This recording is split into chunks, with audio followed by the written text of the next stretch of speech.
40 километри од автопатот Кичево-Охрид, кој се гради цели 11 години, ќе биде пуштен во употреба пред почетокот на летната сезона.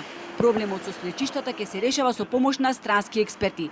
Се прават напори автопатот да биде готов што е можно најбрзо, за да не се зголеми и цената за целосна изграда на делницата. Но факт е дека наследивме исклучително лош проект, вели министерот за транспорт и врски Николовски, откривајќи со што се соочиле. Автопатот бил проектиран да минува низ објекти од витално значење, кои не можат нити да се дислоцираат, нити да се експроприираат. Како е проектирано, е проектирано.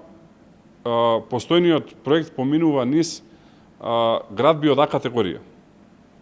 Поминува во заштитено подрачје на аеродромот, поминува преку бензински пумпи, поминува преку болници и преку хотели. Тоа се објекти кои што не можете да ги експроприирате. Со законски измени за објекти на траса кои во вторник ќе се најдат на владина седница, ќе се олесни изградата на оваа делница од Врбјани до Охрид. Предизвик за ресорниот министер е реализирање на автопатската делница Ќафасан-Требеништа како дел од Коридорот 8, договор подпишан со конзорциумот Бехтел-ЈНК. Трасата минува низ подрачје заштитено од УНЕСКО. Ќе се обидеме, вели Николовски, да направиме најдобар можен баланс помеѓу заштитата и развојот на инфраструктурата.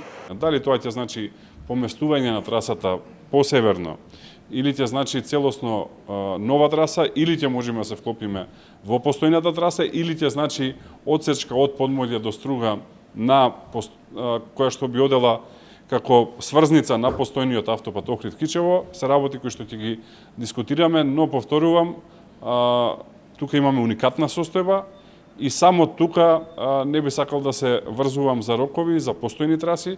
Јас ветив дека до крајот на идната година ќе имаме целосно и функционален автопат од Кичево до Охрид, но тука се поставува прашањето на кој начин е најдобро да се поврзе и Струга, затоа што од Подморје има само 7 километри до градот.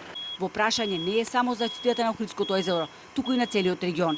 Имаме стриктна забрана од УНЕСКО да развиваме автопат и железница во заштитениот дел на Охридското езеро, додава Николовски. Тој кажа дека во месец март, заедно со домашни и странски експерти, ќе имаат средба во Париз на највисоко ниво, каде ќе се бара решение за овој проблем, потенцирајќи дека нема додат спротивно на препораките на УНЕСКО, туку ќе се прилагодат на нивните барања.